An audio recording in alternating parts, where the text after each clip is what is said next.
예수님을 믿지 않는 사람도 세족식은 알고 있습니다. 발을 씻어주는 의식이죠. 예수님께서 세족식을 왜 행하셨을까? 오늘 그 이유에 대해서 깊이 있게 한번 서로 묵상하고자 합니다. 1절 말씀을 보면 유월절 전에 예수님께서 이제 세상을 떠나서 아버지께로, 하나님께로 돌아가실 때가 이른 줄을 아십니다. 그래서 떠날 때가 되시니까 세상에 있는 자기 사람들, 특히 예수님의 제자들을 사랑하시는데 끝까지 사랑하셨다라고 하는 것입니다. 유월절 전에라고 되어 있죠. 유월절 절기 때 예수님께서 십자가에서 죽으시죠. 유월절 어린 양처럼 예수님의 십자가의 대속에 죽음이 있게 됩니다. 그래서 예수님은 이제 제자들과 함께 할 수 있는 시간이 많지 않죠. 사실 하루 정도밖에 남지 않았습니다. 그래서 제자들을 사랑하시고 끝까지 제자들을 사랑하십니다. 그러면서 예수님께서 저녁 식사를 드시다가 제자들의 발을 씻기기 시작하십니다. 죽음을 앞두고 예수님께서 마지막으로 하신 행동이 뭔가라고 생각을 해보면 제자들을 위해서 한 행동이 바로 제자들의 발을 씻기는 것입니다. 저녁 먹는 중에 예수님께서는 아버지께서, 하나님께서 모든 것을 자기 손에 맡기셨고 또 예수님께서 하나님께로부터 오셨다가 하나님과 함께 계시다가 이 땅에 오시고 다시 하나님께로 가실 것을 이제 아시게 된 거죠. 예수님의 십자가의 대속에 죽음이 가까웠다라는 것을 예수님이 아시고 제자들의 발을 씻기십니다. 우리가 죽음을 앞두고 있을 때 나는 무엇을 할까? 참 잘 생각해 보지 않는 질문이잖아요. 내가 죽음을 앞두고 있다면 뭘 할까? 아마도 가장 하고 싶었던 것, 그러나 그 중에 지금까지 하지 못했던 것, 그것을 마지막 한번 해보고 싶다라는 마음이 들지 않겠습니까? 여러분 한번 생각해 보십시오. 그게 여러분에게는 어떤 일인지 한번 생각해 보시고 내가 죽음을 앞두고 꼭 마지막 내가 이것을 해보고 싶다라는 생각을 우리가 할 수 있을 것입니다. 그런데 예수님은 제자들의 발을 씻기셨다라고 하는 것이죠. 저녁 잡수시던 자리에서 일어나셔서 겉옷을 벗습니다. 그리고 수건을 가져다가 허리에 두르시고 대야에 물을 떠서 제자들의 발을 씻으시죠. 그리고 허리에 두르신 그 수건으로 제자들의 발을 닦으셨다라고 하는 것입니다. 사도 요한이 아주 구체적으로 예수님께서 제자들의 발을 씻기신 사건을 기록하고 있습니다. 그냥 발을 씻기셨다라고도 해도 될 건데 예수님의 행동 구체적으로 하나하나를 언급하고 있는데 사도 요한의 입장에서 예수님께서 자기의 발을 씻기신 것이 얼마나 충격적이고 놀라운 것이었는지 가슴 깊이 그 장면이 박혀 있었다라는 것을 우리가 알 수가 있습니다. 발을 씻기는 일은 유대 사회에서 종이 하는 일이죠. 왜냐하면 발이 굉장히 더럽습니다. 요즘은 우리가 신발도 좋은 걸 신고 양말도 신고 그래서 발이 상대적으로 그렇게 많이 더럽지 않지만 예수님 당시에 좋은 신발이 없었잖아요. 그리고 샌들 정도 신고 다녔겠죠. 발이 얼마나 거칠겠습니까? 그리고 먼지가 많이 묻고 오염되니까 발이 얼마나 더러웠겠습니까? 요즘은 우리가 포장이 다 되어 있어서 아스팔트 포장, 시멘트 포장이 되어 있어서 사실 길을 다녀도 그렇게 먼지가 많이 묻지는 않습니다. 근데 여러분 옛날 시골길 비포장도로 먼지가 나풀나풀 날아다니고 더러운 것이 많은 그곳에 샌들을 신고 맨발로 다닌다고 생각해 보십시오. 발이 진짜 더러운 것이죠. 그래서 발을 씻기는 것은 종의 역할이었습니다. 종이 다른 사람의 발을 씻기면서 여러분 기분 좋을까요? 기분 나쁠 겁니다. 하기 싫을 거예요. 그런데 종이니까 어쩔 수 없이 다른 사람의 발을 씻길 것이거든요. 발을 씻긴다는 게 요즘 발을 생각하기 때문에 아무리 이야기를 해도 뭐 그렇게 더러운 일인가, 기분 나쁜 일인가 이렇게 생각할 수 있는데, 여러분, 발을 씻기는 것이 아니라 똥을 닦아주는 것이라고 한번 생각해 보세요. 다른 사람이 변을 본 것을 뒤처리를 내가 해준다라고 생각하면 정말 하기 싫을 거 아니겠어요. 그거와 똑같다라고 생각하시면 오히려 이해하기가 더 편할 것 같아요. 그 정도로 하기 싫은 일이죠. 기분 상하는 일이고 자존심 상하는 일이다라고 하는 것입니다. 그런데 종도 하기 싫어하는 발 씻는 일을 예수님께서 하셨습니다. 베드로의 차례가 된 것이죠. 그래서 시몬 베드로에게 예수님께서 도착을 하신 겁니다. 이르신다라고 하는 것은 시몬 베드로 차례가 되었다는 거죠.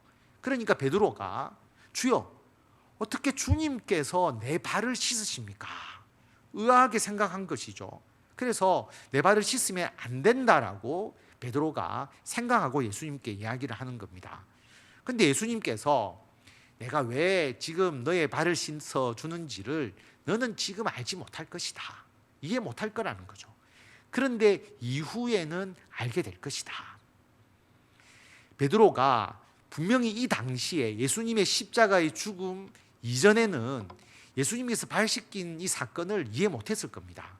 그런데 나중에 본인이 예수님의 제자로서 복음을 전하고 본인이 예루살렘 교회를 이끌어가면서 아마 예수님께서 이 발 씻기신 이 사건을 정말 이해하고 주님께서 나를 위해서 이렇게 하셨고 이런 것 때문에 나에게 본을 보여주셨구나라고 하는 것을 분명히 알았을 것입니다. 내가 하는 것을 너는 지금은 알지 못할 것이다. 그러나 이후에는 알 거다라고 그렇게 말씀을 하시거든요. 그래도 베드로는 왜 예수님께서 나의 발을 씻기는 건지, 종이 하는 일인데 이토록 더럽고 자존심 상하는 일인데 왜 하는지를 알지 못했다는 거죠. 그래서 주님, 내 발을 절대로 씻지 못합니다.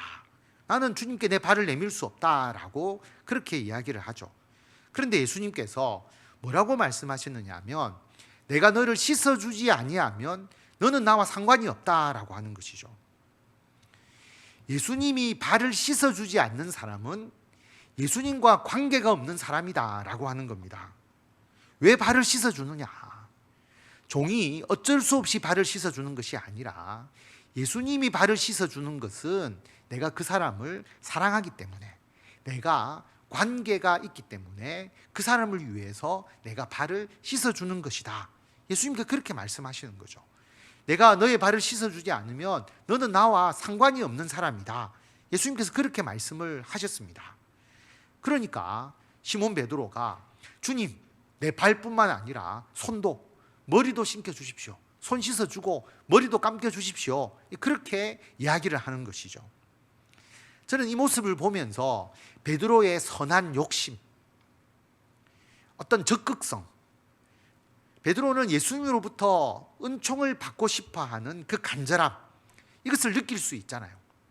저는 우리 그리스도인들이 이런 마음을 가질 필요가 있다고 생각을 합니다.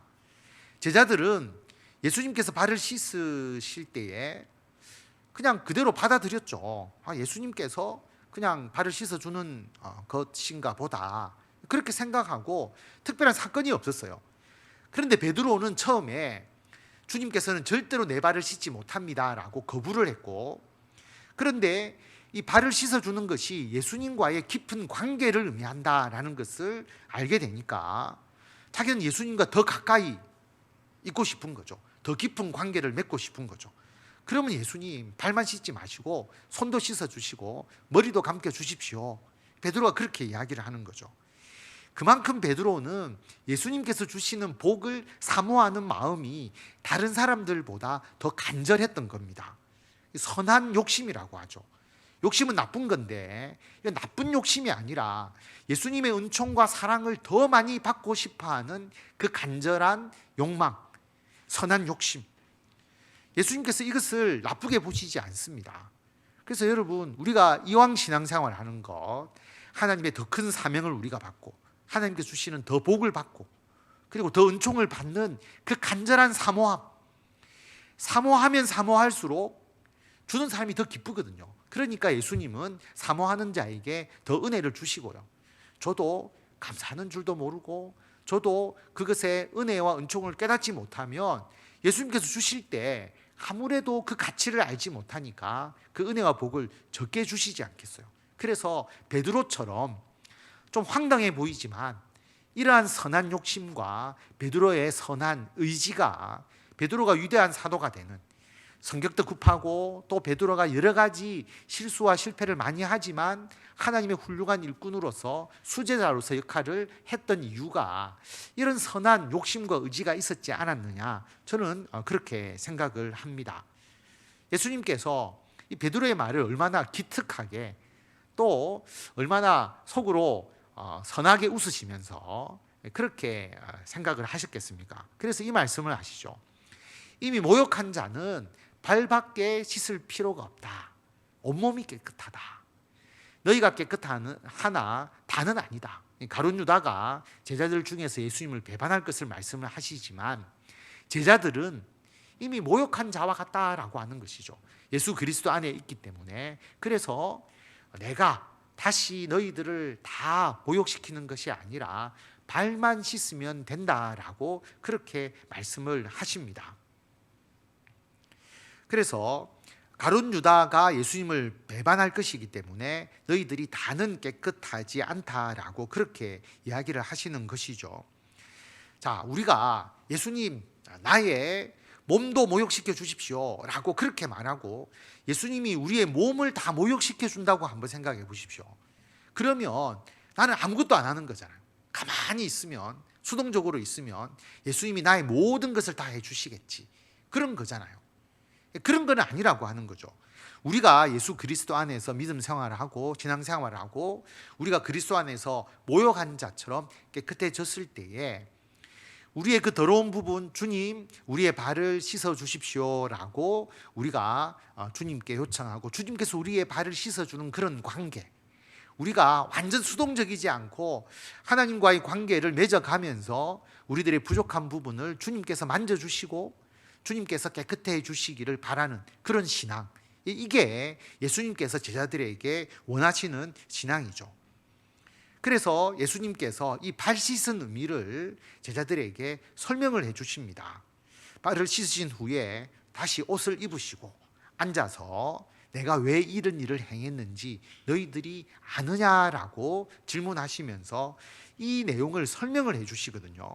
그래서 보면 내가 너희에게 행한 것 같이, 내가 너희의 발을 씻은 것 같이 너희도 다른 사람의 발을 씻어 주도록 하기 위해서 내가 본을 보였다라고 분명하게 말씀하십니다. 어떤 본이냐? 13절에 보면 내가 주와 선생이 되어서 너의 발을 씻었다라고 하는 거죠. 분명히 예수님은 선생님이고 제자들이 그의 제자고, 예수님이 분명히 주이고 주인이고 제자들이 종과 같은 존재이지만 예수님이 주인과 선생이 되어서 너희 발을 씻어 주었으니까 너희도 서로 발을 씻어 주라는 것입니다. 그것을 분명히 예수님께서 말씀하고 있는 것이죠. 예수님께서 십자가에서 우리의 죄를 대속하시기 위한 그 죽음 이전에 세족식을 하신 것은 의도된 겁니다. 일부러 그렇게 하신 것이거든요. 그 목적이 있습니다. 그리고 그 메시지가 있는 것이죠. 이 땅에서의 마지막 순간, 제자들과 그 마지막 밤을 보내시면서 그 마지막 순간에 발을 씻어 주셨습니다. 그래서 우리는 예수님께서 제자들의 발을 씻어 주신 것의 의미를 이해하고 우리도 그렇게 해야 하는 것이죠. 제자들이 그렇게 하도록 예수님이 본을 보여주셨기 때문에 당연히 우리들도 예수님께서 하신 것처럼 발 씻기는 일을 우리가 해야 합니다. 이 세족식의 의미를 아는 것이 중요한 것이죠. 그 의미가 뭔가? 첫 번째는 높은 자가 낮은 자를 섬기라라고 하는 겁니다. 높은 사람이 낮은 자를 섬기라고 하는 것이죠. 선생 또는 주라는 위치에 있느냐, 너가 다른 사람들보다 높은 자리에 있다면 자신보다 낮은 위치에 있는 사람을 섬기라라고 하는 것입니다. 선생과 제자의 관계, 주인과 종가의 관계가 있잖아요. 상하관계라면 좀 이상하지만 높고 낮음이라는 것은 우리 사회에서 반드시 존재할 수밖에 없거든요. 그런데 일반적으로는 제자가 스승을 섬기잖아요. 스승의 날에 선물을 드리고, 그리고 옛날 도제식으로 이를 전수해 줄 때는 제자가 스승의 집에 들어가서 밥도 하고 빨래도 하고 청소도 하고 모든 걸 다 하면서 그 기술을 전수받지 않습니까? 주인과 종가의 관계에서도 봐도 종이 주인을 섬기는 거죠. 그래서 예전에는 종은 제대로 돈도 받지 못하고 먹고 잠자는 곳을 제공해 주는 것만으로도 감사하면서 주인이 은혜를 베푼다고 생각하고 주인에게 충성을 다하는 그런 관계가 주인과 종과의 관계였습니다. 절대적인 관계가 주인이죠. 그래서 제자가 스승의 발을 씻어야 되고 종이 주인의 발을 씻는 것이 일반적입니다. 그런데 예수님은 반대로 스승이 제자의 발을 씻어야 되고 주인이 종의 발을 씻기라고 하는 것입니다. 여러분, 이거를 이벤트적으로는 할 수 있을 겁니다. 평소에 그런 게 아니라 어떤 특정한 날에 주인이 종 발 한번 씻겨주고 또는 선생님이 제자의 발 한번 씻겨주는 것, 이벤트로서는 가능할 것이지만 예수님은 그런 이벤트를 하라고 말씀하신 게 아니거든요. 이게 이벤트가 되어버리면 예수님의 교훈을 잘못 이해하는 것입니다. 지금 선거철이잖아요. 선거철이 되면 출마하는 사람들이 일일 봉사 많이 하지 않습니까? 밥포에 가서 밥도 푸고 연탄 나르기도 하고 다른 데 가서 청소도 하고 봉사하는 것, 여러분 이벤트적으로는 누구나 할 수 있습니다. 잠시 하는 건데 그 못할 게 뭐가 있겠습니까? 정치인이 그런 이벤트를 해도 사람들이 열광을 하잖아요. 그 정도로 우리 사회에서 어떤 섬김과 봉사의 진정한 모습을 찾기는 어렵습니다. 이벤트적인 게 많죠. 그런데 예수님은 이벤트적으로 하라는 게 아닙니다. 실제로 그렇게 하라고 하는 것이죠. 그러면 좀 구체적으로 발을 씻는 게 뭘까? 그 생각을 우리가 한번 해볼 수 있잖아요. 발을 씻으라고 하는데 진짜 여러분들이 막 발 씻어주는 거 아니잖아요.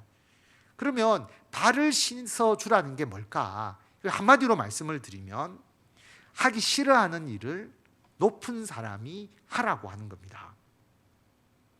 발 씻는 거 하기 싫거든요. 그러니까 종 보고 씻으라는 거잖아요. 사실 자기가 자기 발 씻는 것도 더러워서 싫은 겁니다. 불편한 겁니다. 힘든 거죠. 그러니까 종 보고 발을 씻으라라고 시키는 거잖아요. 그런데 예수님은 주인이 발을 씻어주라라고 그렇게 말합니다. 여러분, 가정에서 한번 생각해 보세요. 제가 뭔가라고 딱 말하기는 어렵지만 가장 하기 싫은 일이 뭡니까? 속으로 한번 생각해 보십시오. 예를 들어서 음식물 쓰레기 버리는 거, 이거 내 하기 싫어.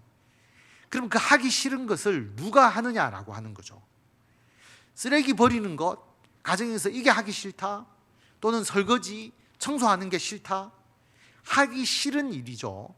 그러면 하기 싫은 일을 누가 하느냐? 어떤 사람은 집에서 다 하기 싫어하니까 돈 주고 청소하는 사람을 쓰기도 합니다.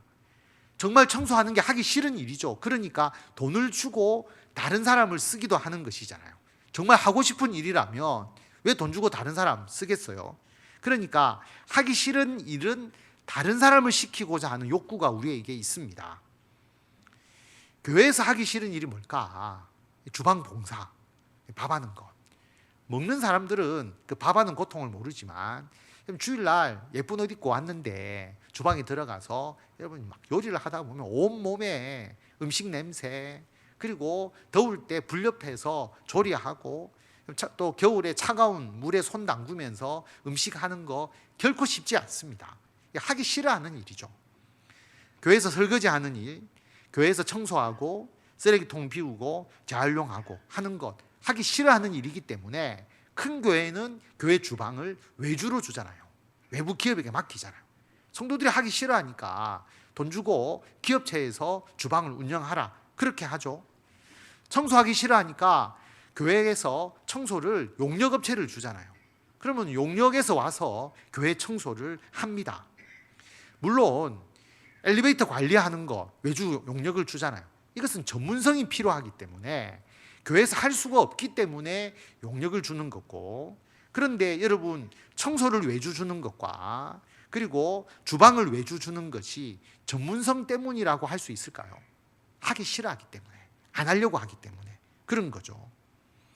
관리 집사님을 두기도 하는데 그럼 그 관리 집사님이 굳은 일을 도맡아서 하잖아요. 그러니까 하기 싫으니까 어떠한 사람에게 사례를 주고 그 일을 하도록 시키는 것과 같다라고 하는 것이죠. 그런데 예수님의 방식은 뭐냐 하면 하기 싫어하는 일, 가장 하기 싫어하는 일을 누가 하느냐? 더 높은 사람이 하라고 하는 것입니다.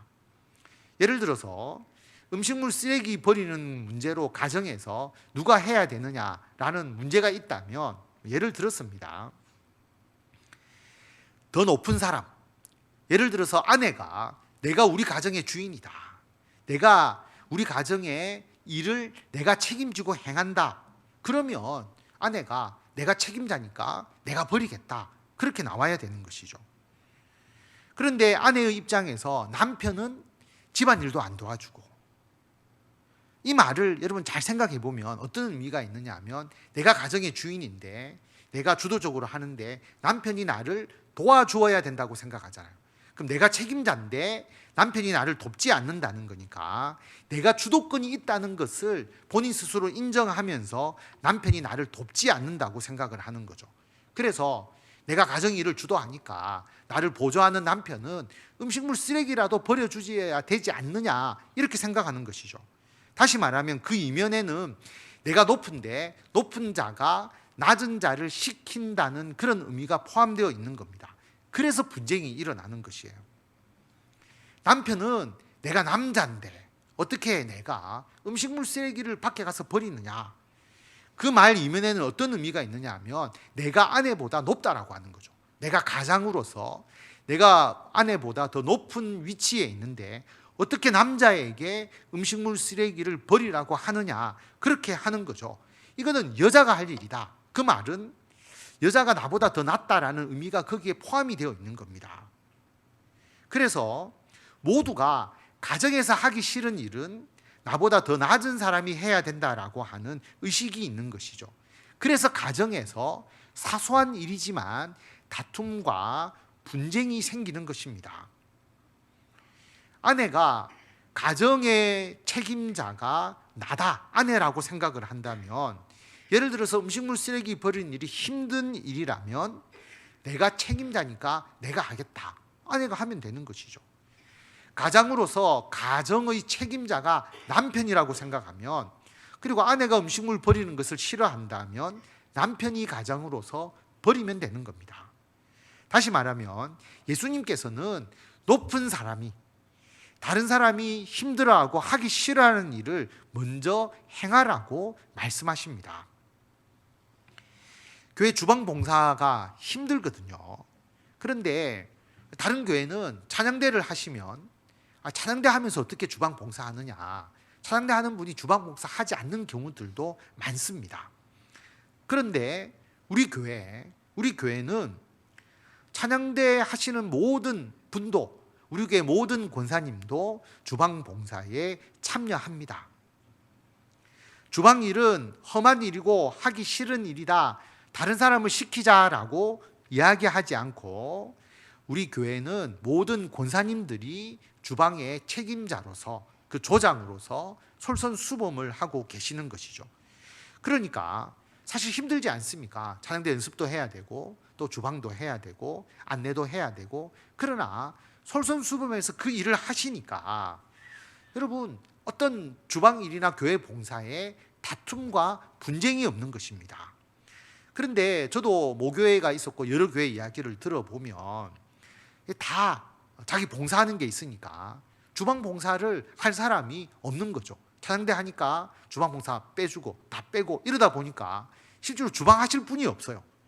그리고 주방 하시는 분은 찬양대도 못하는 분, 노래도 못하고 또 다른 것도 못하는 분은 주방이나 해라, 이런 식의 어떤 것이 돼버리니까 주방하는 사람들이 또 기분이 안 좋은 거죠. 그러니까 다른 사람 시키자, 뭐 외주를 주자, 뭐 밥 먹지 말자, 뭐 이런 이야기도 막 나오는 거예요. 그것은 예수님의 말씀을 실천하지 않는 교회다. 그래서 가장 낮은 사람이 주방 일을 하는 것이 아니라 가장 높은 사람이 해야 하는 일이다라고 하는 거죠. 우리 교회는 처음 오시면 주방 일 안 시키잖아요. 감히 어떻게 주방 일을 처음 온 사람이 해. 최소한 권사급이나 또 1년 이상 집사로서 봉사하신 분이 보조로 좀 들어가고 주방의 조장이 되려면 진짜 오랫동안 교회에서 봉사하신 분이 하는 그만큼 귀한 일이다라고 하는 것이죠.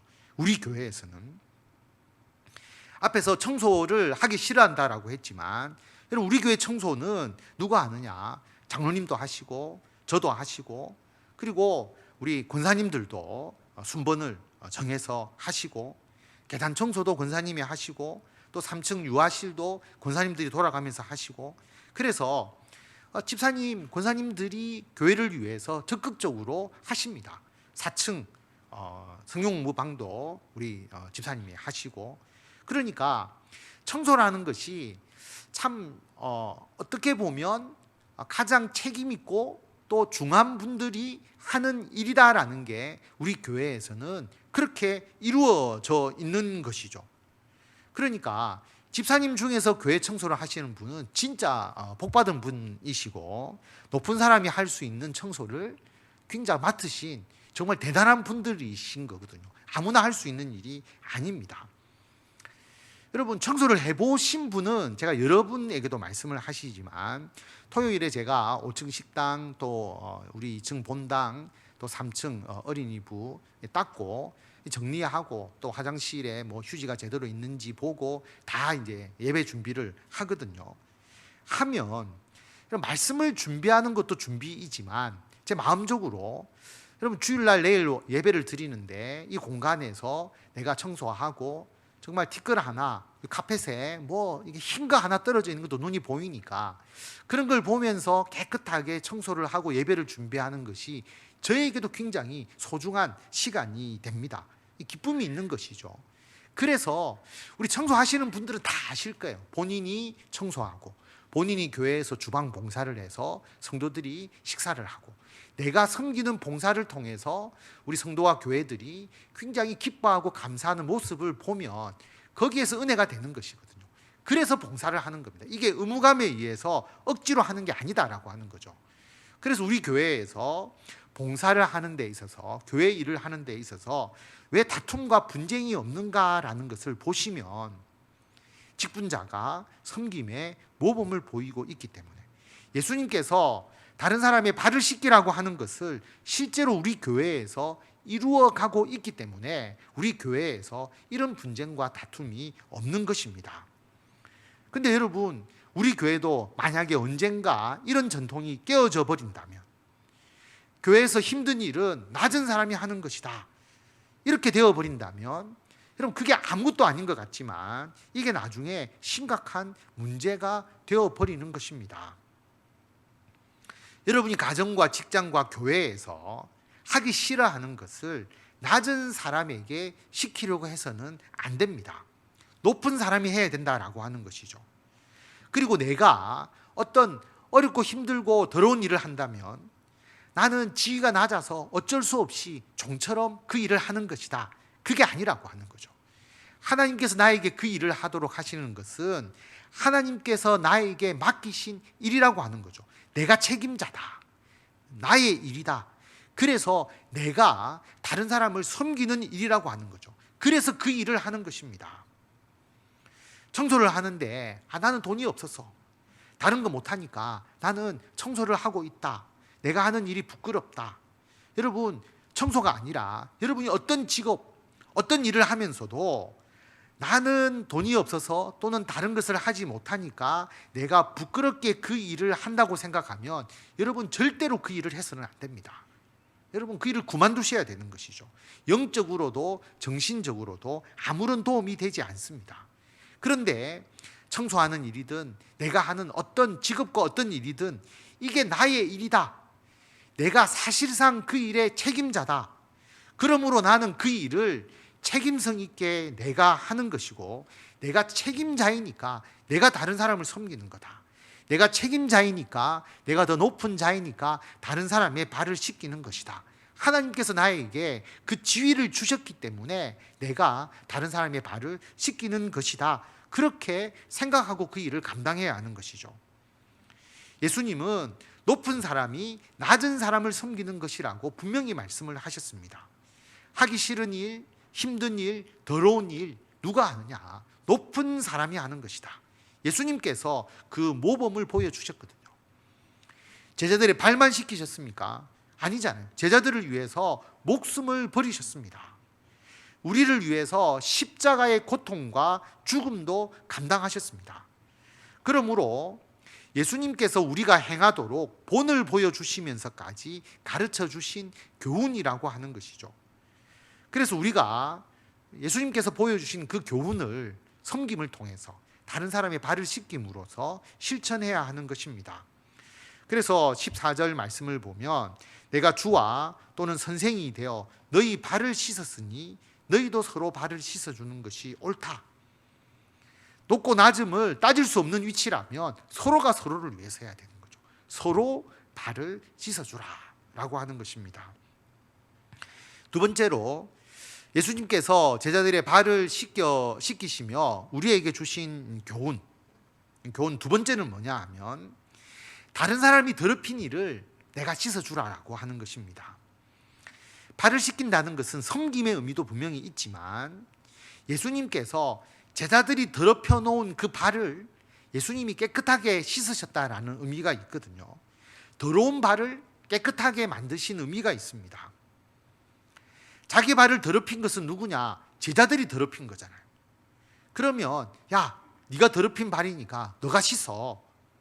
누가 그 더러운 발 씻어주냐? 네가 스스로 씻어라.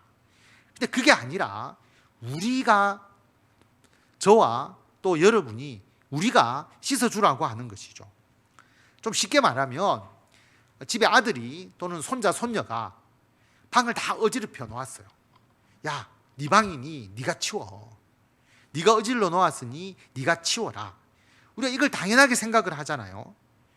그런데 그 아이에게 또는 그 아이의 언니나 누나에게 야, 동생이 또 누나가 형님이 어질러 놓았으니까 너가 좀 대신 치워 하면 애가 뭐라고 이야기하겠어요? 내가 하지도 않았는데, 내가 어지르지도 않았는데 왜 내가 치워요? 그렇게 이야기하지 않겠어요? 여러분, 예수님께서 죄를 지으셨습니까? 예수님 죄 짓지 않았어요. 예수님은 자기가 짓지 않은 죄 때문에 십자가에서 죽으셨잖아요. 제자들이 더럽힌 발 누가 씻어줘야 되느냐? 너가 씻어주라라고 말씀합니다. 요즘 우리 사회가 아주 자기중심적으로 변화하고 있어요. 너무나 자기중심적으로 변화합니다. 앞에서 기도했지만 요즘 세대 결혼을 하지 않으려고 하죠.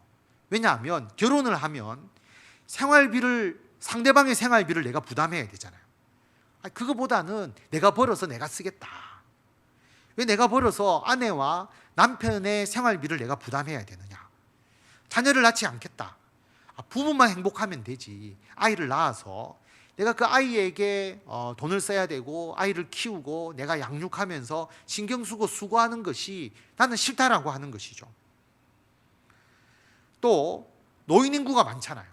6.25 때 많은 우리 신앙의 선진들 또 우리 어르신들이 6.25 때 그 젊은이들이 전쟁에 나가서 많이 죽으니까 그 뒤로 베이비 부머라 해서 아이들을 많이 낳게 되잖아요.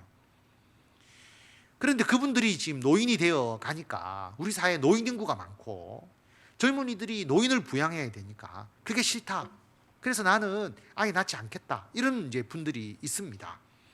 근데 여러분 잘 생각해 보면 6.25 때 그분들이 나라를 지키기 위해서 자기의 목숨을 버리지 않았으면 우리나라는 공산화가 되었겠죠. 그러면 지금 북한과 같이 되어 있지 않겠습니까? 그들의 희생이 있었다라고 하는 거죠. 그리고 그들 이후에 부모들이 아이를 많이 낳았는데 아이 낳는다고 국가에서 돈을 준 것도 아니에요. 지금처럼 보조금도 주지 않았습니다. 고생하면서 아이를 낳고 아이를 키우고 교육을 시켰죠. 워낙 사람이 많이 죽었으니까 아이를 많이 낳은 겁니다. 그런데 그것이 우리나라 경제 성장에 큰 힘이 되었고 그 혜택을 우리 모두가 지금 누리고 있는 것이거든요. 청년층도 혜택을 보았습니다. 그런데 그분들이 노인이 되었다고 이제 나는 노인 부양을 감당하지 않겠다. 국가의 그런 부분을 내가 거부하겠다. 그래서 결혼이나 출산이나 양육이나 어떤 조세나 복지제도의 개편을 나는 거부한다. 그렇게 말할 수 있느냐라고 하는 것이죠. 청년들이 한 일은 아니지만 우리 그리스도인 청년들은 그런 부분에 대해서 인식을 달리 해야 한다라고 하는 거죠.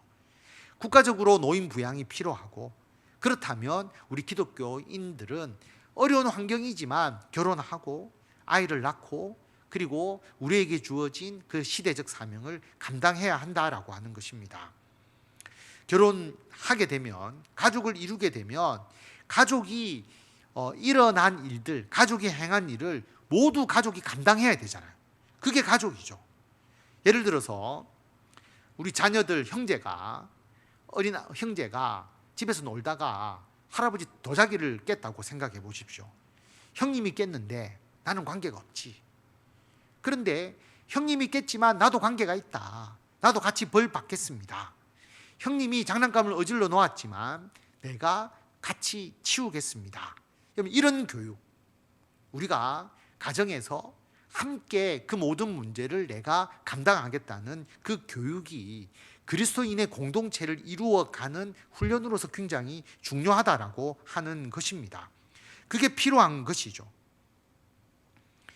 부모가 잘못했을 때 자녀에게 영향을 주는 경우가 있거든요. 그래서 부모가 행동을 굉장히 조심해야 됩니다. 왜냐하면 부모가 매국노라면 자녀가 그 부모의 매국노 행위 때문에 그 자녀의 인생에도 영향을 주지 않습니까? 그래서 나의 행동은 한 세대에서 끝나는 것이 아니라 그 다음 세대 우리 자녀 후손들에게도 영향을 준다고 생각하고 우리가 하나님 앞에서 올바로 살아가야 되는 겁니다. 그래서 하나님은 복도 대대로 내려가게 해주시고 그들의 악행을 통한 벌도 대대로 내려갈 수밖에 없는 그런 상황이 되는 것이잖아요. 그런데 그 자녀의 입장에서 이건 부모가 한 일이지 나와 무슨 관련이 있습니까? 그게 아니라 내 책임이 아니라고 생각하지 말고 내가 한 일은 아니지만 내가 우리 부모님이 잘못한 그 더러움의 발을 내가 씻어주겠습니다 라는 그 마음을 가질 필요가 있는 것이죠. 여러분, 이게 아주 작은 데서 큰 데까지 할 이야기가 굉장히 많아요. 교회에서 커피를 먹고 음료수를 먹고 아무 데나 놔두는 분들이 있습니다. 그러면 버리는 사람 따로 있고 치우는 사람 따로 있냐? 따로 있다라고 생각하시면 돼요. 그래서 여러분이 보시면 조용히 치우면 됩니다. 여러분, 교회에서 여러 가지 상황과 일들이 일어납니다. 어떤 사람이 문제를 일으키기도 하고 그것으로 인해서 어려움이 있기도 하는데 여러분, 그 사람이 했으니까 그 사람 보고 책임지라, 그게 아니라 여러분이 씻어줘야 되는 거죠. 여러분이 그분 때문에 일어나는 모든 일들이 있다면 여러분이 품어주고 그 사람을 치유해주고 그렇게 하는 거죠. 내가 한 일이 아닌데요. 아니니까 여러분이 하는 겁니다. 그래서 여러분, 이 모든 일들을 우리 가정과 직장과 교회에서 여러분 왜 발이 더러우냐 그것을 따지지 말고 너가 더럽혔으니 너가 해라 그렇게 우리가 책임을 전가하지 말고 우리가 그 더러워진 발을 내가 씻어주겠다라고 하는 그것이 필요한 겁니다. 예수님 우리의 죄에 대해서 따지지 않았어요. 네가 지은 죄니까 네가 해결하라 그렇게 말하지 않았어요. 너의 더러워진 그 발을 내가 씻어줄게 라고 예수님께서 말씀하시면서 그 죄를 치유해 주셨다라고 하는 것입니다. 성도 여러분, 예수님은 제자들의 발을 씻어주셨습니다. 종이 주인을 위해서 하는 일인데 주인이 종을 위해서 발을 씻겨 주셨습니다. 우리도 그렇게 하라 본을 보여주셨거든요. 그래서 높은 자가 낮은 자를 섬겨야 합니다. 남이 하기 싫은 일을 여러분이 책임자로서 행하셔야 됩니다. 내가 책임자다. 하나님께서 그 일을 맡기신 내가 책임을 다하는 것이다. 그래서 남이 하기 싫어하는 일을 책임성 있게 하도록 다음 세대를 교육하고 우리가 그렇게 실천을 해야 되고요. 두 번째로 다른 사람이 더럽힌 것이지만 여러분이 씻어주시기를 바랍니다. 내가 하지 않은 일인데 왜 내가 그걸 감당해야 되고 내가 해결해야 되느냐? 다른 사람이 버려놓은 것을 여러분이 수습하고 여러분이 해결해 나가는 겁니다. 잘못은 다른 사람이 했는데 여러분이 그 책임을 져야 하는 것이죠. 왜냐하면 책임자이기 때문에, 제자이기 때문에 다른 사람의 발을 씻기는 것입니다. 이것을 우리 자녀들에게, 그리고 우리 청년들, 다음 세대들에게 우리가 교육하고 실천해야 합니다. 서로 발을 씻기라고 하는 예수님의 교훈을 삶을 통해서 실천하시는 성도 여러분이 되시기를 바랍니다.